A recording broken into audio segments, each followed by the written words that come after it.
In the ruins of a dying city, survival depended not on strength, but on silence, patience, and chance. Władysław Szpilman was not a soldier in the traditional sense, yet he endured one of the most unforgiving battlefields of the Second World War. A besieged Warsaw collapsing under occupation, starvation, and systematic destruction. His weapon was not a rifle, but endurance, and ultimately, music. Before the war, Szpilman lived in sound. As a celebrated pianist and radio performer, his days were shaped by rehearsal halls and concert programs. That world vanished almost overnight. German occupation stripped Warsaw of food, safety, and order. For Jews, survival became a narrowing corridor of choices, each worse than the last. When deportations began, families disappeared in silence. Szpilman lost nearly everyone, spared not by design, but by coincidence. As the city was broken apart, so was time itself. Days blurred into weeks of hiding, hunger, and fear. Szpilman moved from one abandoned space to another, empty apartments, ruined buildings, forgotten corners of a city being erased, block by block. He learned when to move and when to stay still. Noise meant death. Visibility meant capture. Survival required becoming part of the ruins. Warsaw itself became an accomplice and a threat. The city burned, collapsed, and emptied, yet within its wreckage it offered hiding places. Walls fell, ceilings caved in, and streets turned to dust. But among the destruction were pianos left behind in shattered homes, symbols of a life that no longer existed. Szpilman never touched them. Music, once his identity, became a dangerous memory.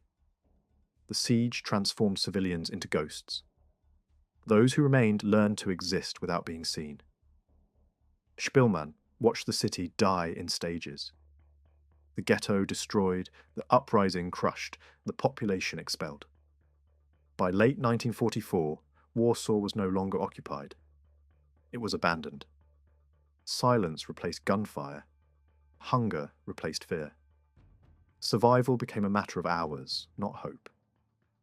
It was in this vacuum, amid the ruins of a city already defeated, that Szpilman's story reached its most unlikely moment. Weak, hidden, and near death, he encountered a German officer not as an enemy combatant, but as a man standing in the aftermath of annihilation. What followed did not resemble war. It resembled something fragile and human, out of place among the ruins. Szpilman's story is not about heroics in battle, but about endurance under erasure. He survived not because the war spared him, but because he learned how to disappear within it. In a city reduced to rubble, where identity meant death and silence meant life, a pianist endured long enough for music to matter again. Overcrowding shaped every aspect of daily life. Families were forced into single rooms, sometimes sharing floors, with strangers. Privacy disappeared almost immediately. Disease spread quickly in the cramped apartments, and hospitals lacked medicine, heat, and staff. Typhus, tuberculosis, and starvation were as deadly as bullets. Death became routine, visible in stairwells and on sidewalks, where bodies lay unattended because there was no strength left to move them. Hunger governed behaviour. Official rations were deliberately set far below survival levels. People calculated life in calories, trading possessions for scraps of bread or thin soup. Children became smugglers, slipping through gaps in the walls or sewers to bring food back inside. Many were caught and shot. Those who survived kept entire families alive. In the ghetto, childhood ended almost immediately. Work offered temporary protection, but never safety. Workshops operated under German control, producing goods for the occupiers. A job meant a work permit, and a work permit meant one more day not deported. People clung to these papers as if they were shields, even though they knew how fragile that protection was. Every list, every inspection, carried the threat of disappearance. Cultural life persisted in defiance of reality. Secret schools, lectures, and concerts took place in hidden rooms. Music and poetry were not distractions. They were resistance. For figures like Władysław Szpilman, culture was both a memory of a lost world and a reminder of what was still human. Even when instruments fell silent, the idea of art endured as proof that identity had not yet been erased. Fear intensified as deportations began. Streets emptied overnight, families were torn apart in moments, rumours spread faster than facts. But the truth became unavoidable. Trains left full and never returned.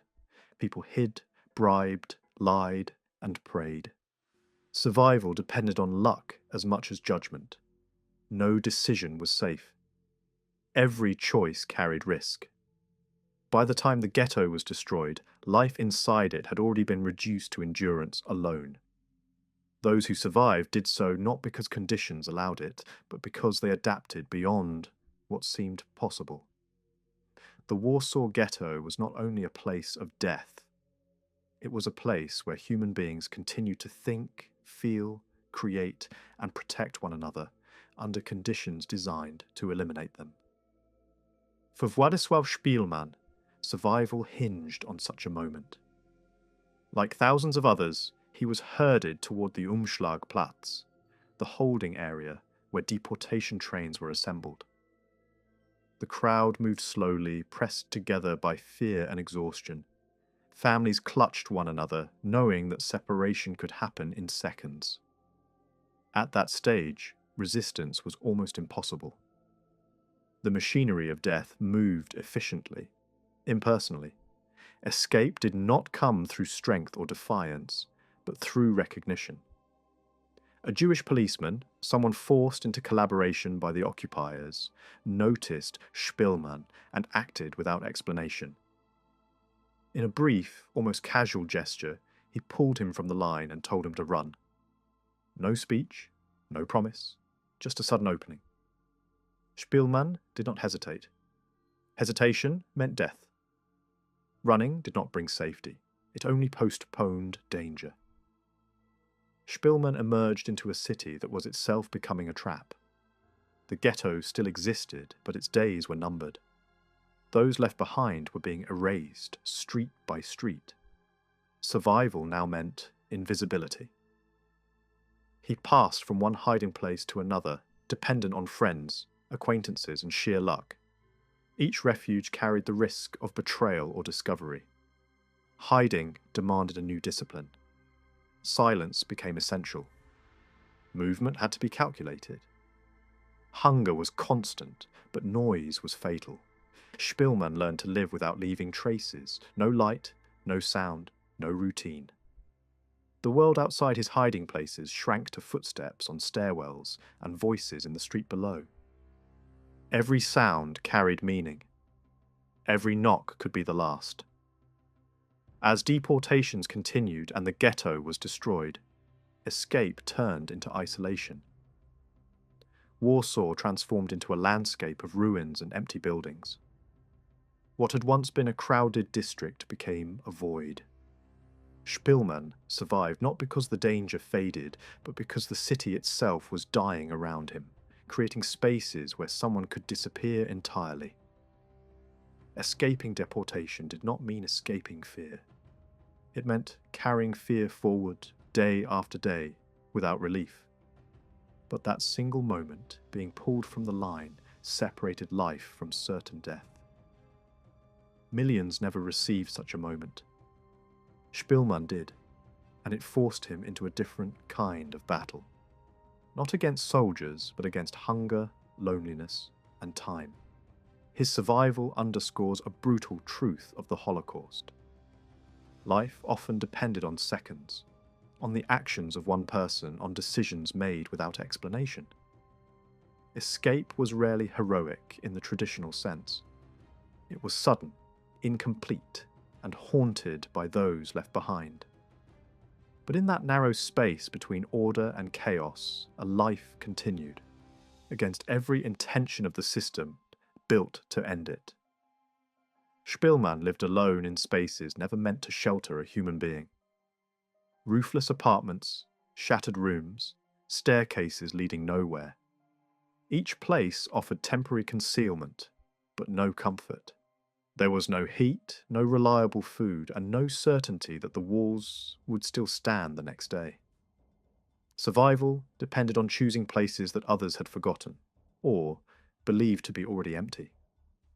Silence ruled every decision. Even the smallest sound carried danger in a city stripped of background noise. Footsteps could be heard from blocks away. A cough, a shifted board, a broken glass shard could give everything away. Szpilman learned to move slowly, to wait longer than instinct allowed, and to accept hunger rather than risk discovery. Isolation was as threatening as starvation. Days passed, without seeing another human face. Time lost its structure. Without clocks, calendars, or routine, existence reduced itself to moments, listening, waiting, surviving until nightfall. Hope became abstract. There was no plan beyond enduring the present hour. The ruins themselves were unpredictable allies. Collapsed walls created hiding places, but also exposed him to the cold. Burned-out buildings shielded him from patrols, yet offered no protection from winter. The city's destruction made it impossible for organized searches to be thorough, but it also meant there was nowhere truly safe. Every shelter was temporary. Hunger steadily weakened him. Food, when it came, was scavenged from abandoned apartments or brought by rare helpers, risking their own lives. Each meal was followed by uncertainty about the next. His body deteriorated, but his will adapted. Survival was no longer about living well. It was about not dying today. Hiding alone in the ruins of Warsaw was not a heroic stand or a calculated resistance. It was a slow erasure of self, a deliberate shrinking of existence to remain unnoticed. Yet within that silence, something endured. Szpilman survived not because the danger passed, but because he learned how to exist within its shadow. The ruins that marked Warsaw's destruction became, paradoxically, the space that allowed one life to continue. The meeting was abrupt and unplanned.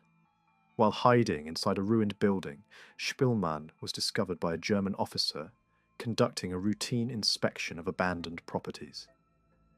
There was no time to flee, no cover to disappear behind. In that instant, years of caution collapsed into a single second of exposure. Discovery usually meant execution. Szpilman understood this immediately. The officer did not shout or raise his weapon. Instead, he asked a simple question. "Who are you?" Szpilman answered honestly. He no longer had the strength to invent stories or sustain lies. His appearance, starved, ragged, barely standing, told its own story.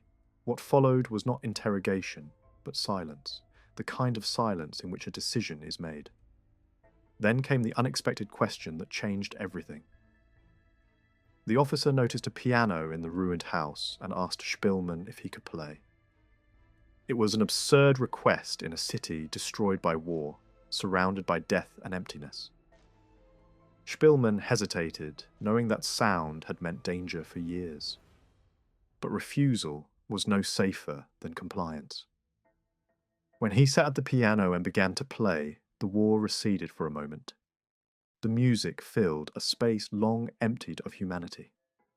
It was not a performance meant to impress or persuade. It was fragile, restrained, shaped by hunger and exhaustion. Yet it carried something unmistakably human into a place defined by destruction. The officer listened without interruption. In that moment, the dynamic shifted. Szpilman was no longer simply a fugitive or a target. He was a man, a musician, a survivor standing before another man who had also outlived illusions. The encounter did not erase the war, but it suspended it briefly, long enough for mercy to exist. Instead of turning Szpilman in, the officer chose to help him. He provided food, protection, and secrecy, returning more than once to ensure Szpilman survived the final weeks of the war. This decision carried enormous risk. Helping a Jew at that stage of the conflict was punishable by death.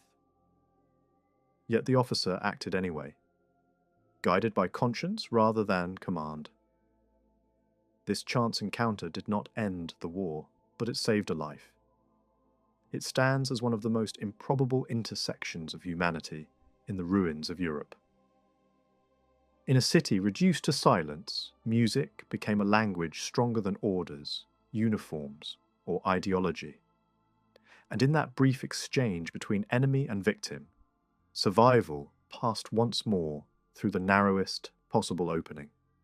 One person's choice to see another as human.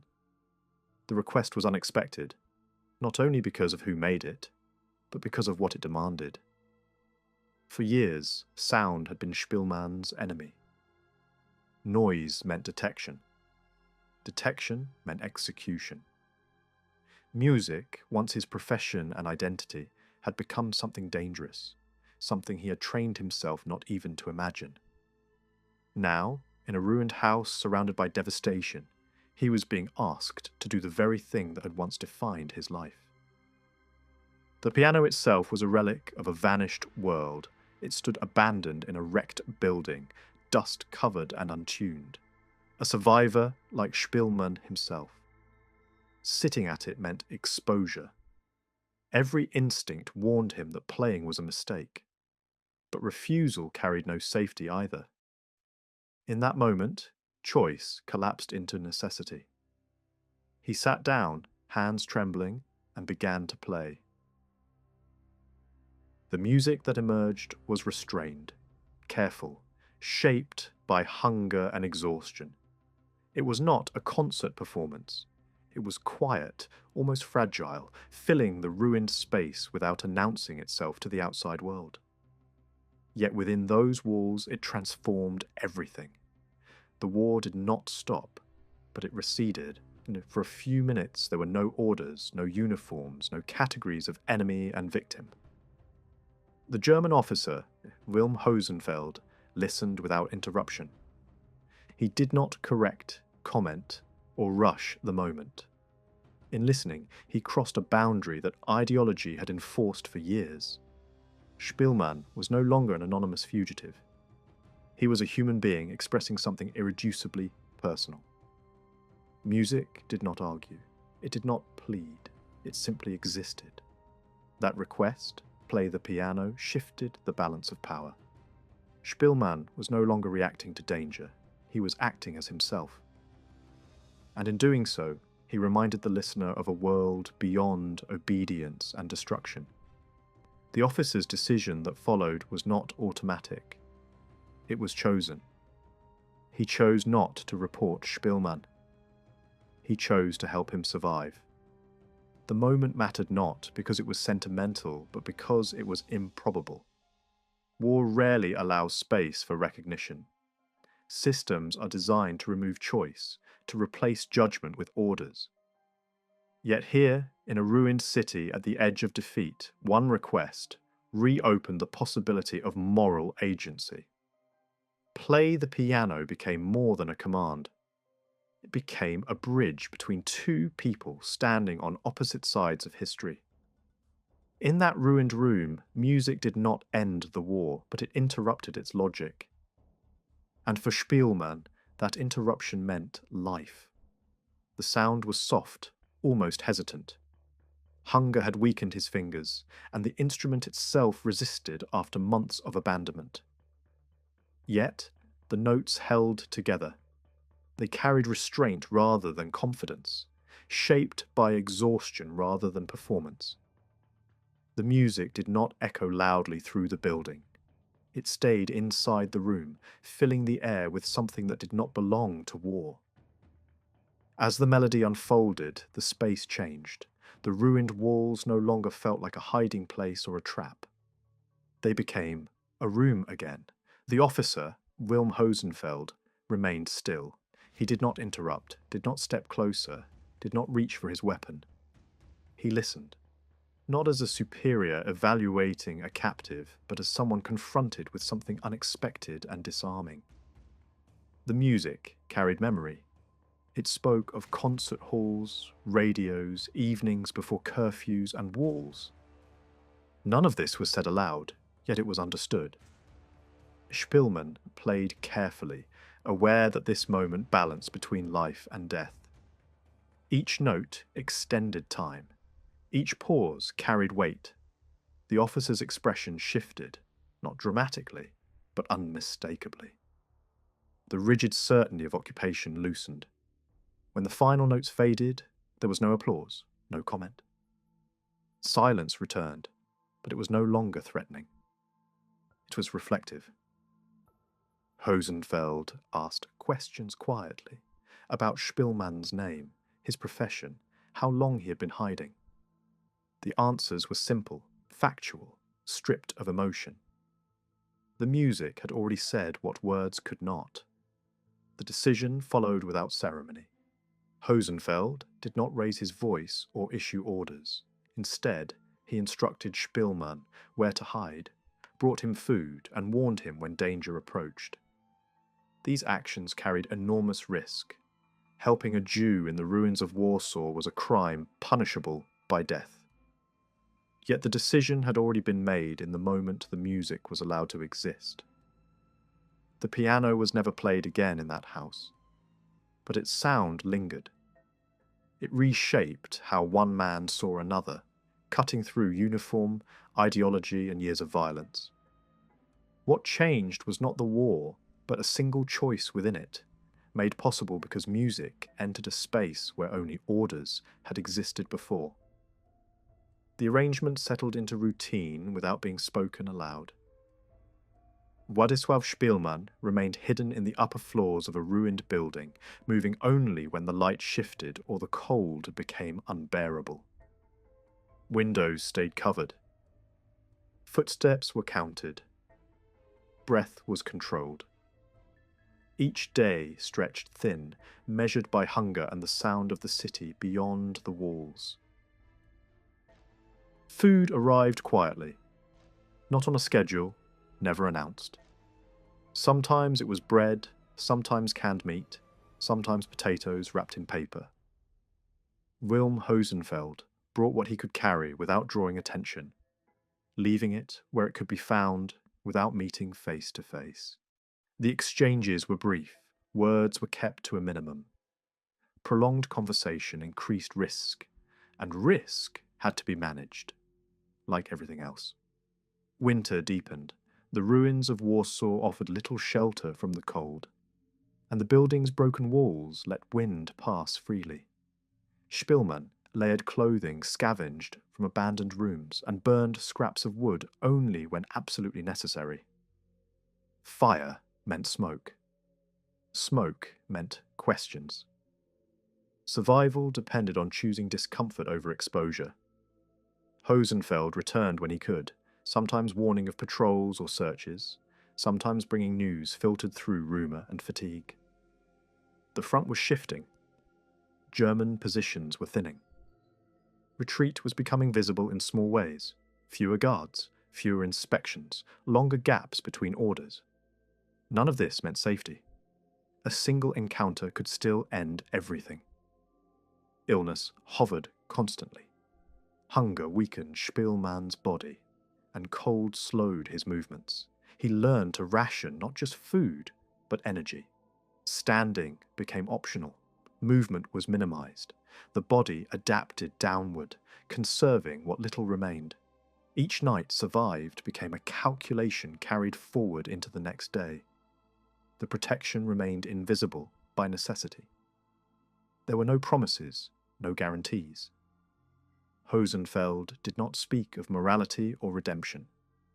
He acted, returned, provided, and left. The choice was renewed each time he came back. Each visit carried the same risk as the first, and each time he chose to continue. As weeks passed, the city emptied further. Gunfire faded, replaced by long silences broken only by distant movement. The building shook occasionally from explosions far away, but the immediate danger receded unevenly. Szpilman stayed hidden, resisting the urge to move even when stillness felt unbearable. Survival during those months depended on restraint from both men. One remained unseen. The other resisted the machinery around him. Nothing dramatic marked the passage of time. Only the continuation of small, deliberate acts that kept a life from ending in a city designed to erase it. The sounds of war faded unevenly. In the ruins of Warsaw, silence did not immediately mean safety. Władysław Szpilman remained hidden even as German troops withdrew and Soviet forces approached. Experience had taught him that movement at the wrong moment could still mean death. He waited, listening for changes in the rhythm of the city, new voices, unfamiliar boots, commands spoken in a different language. When he finally emerged, the city was unrecognizable. Streets were hollow corridors of rubble.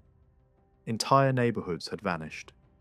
Buildings that once held families, cafes and concert halls, were reduced to skeletal walls.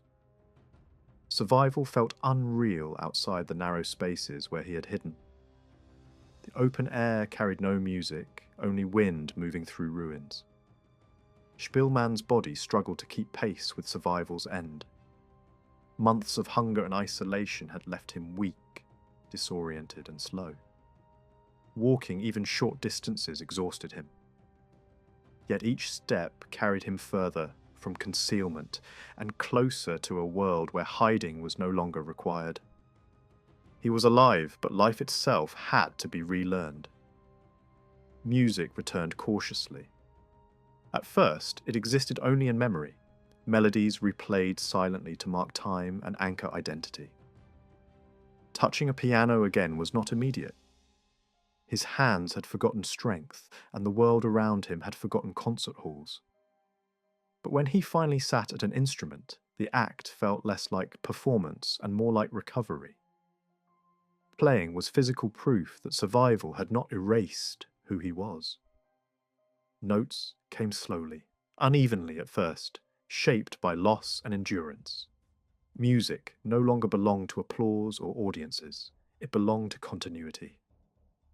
Each piece played reclaimed something taken by years of fear and silence. Sound, once dangerous, became permission to exist openly again. As cultural life began to reassemble in the shattered city, Szpilman returned to public music. Concerts resumed in damaged halls repaired just enough to hold people. The audience listened, not for perfection, but for reassurance that something essential had survived. Music filled spaces where words failed, carrying grief without explanation. War's end did not restore what had been lost, but it allowed expression to replace concealment. Szpilman's life moved forward through music, not as escape, but as testimony.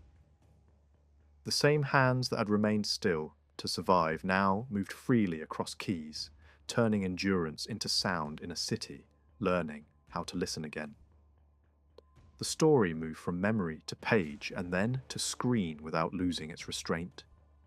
Władysław Szpilman had written of hunger, hiding, and endurance in a voice that avoided spectacle, and the film chose to follow that tone rather than overwrite it.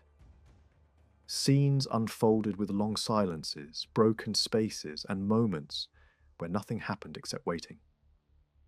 The city remained the constant presence, collapsed, emptied, and unforgiving, shaping every decision the character made.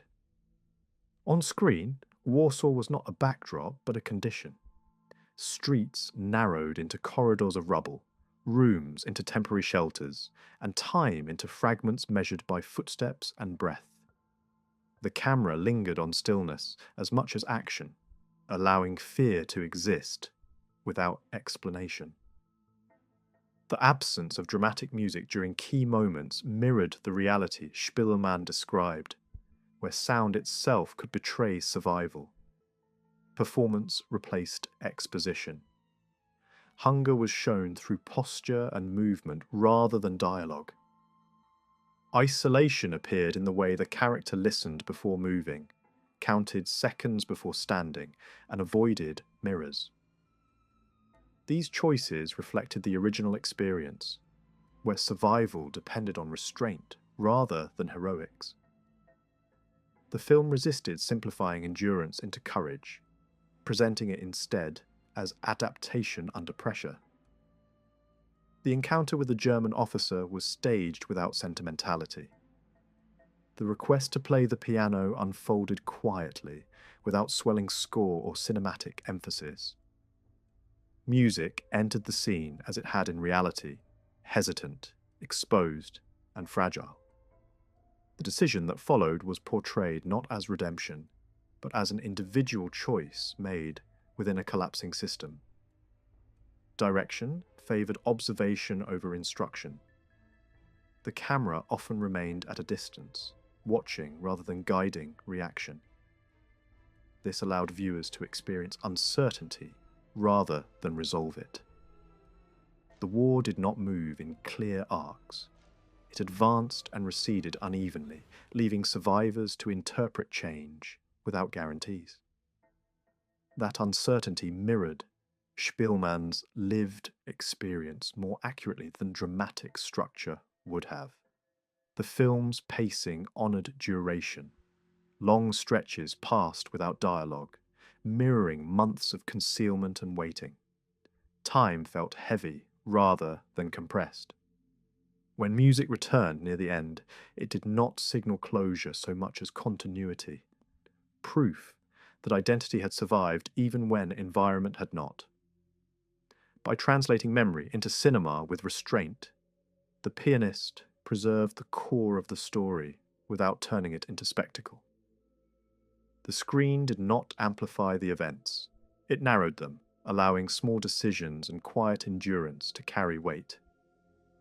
What remained was not a dramatized victory, but a faithful rendering of how survival unfolded, slowly, unevenly, and through moments that refused to announce their importance.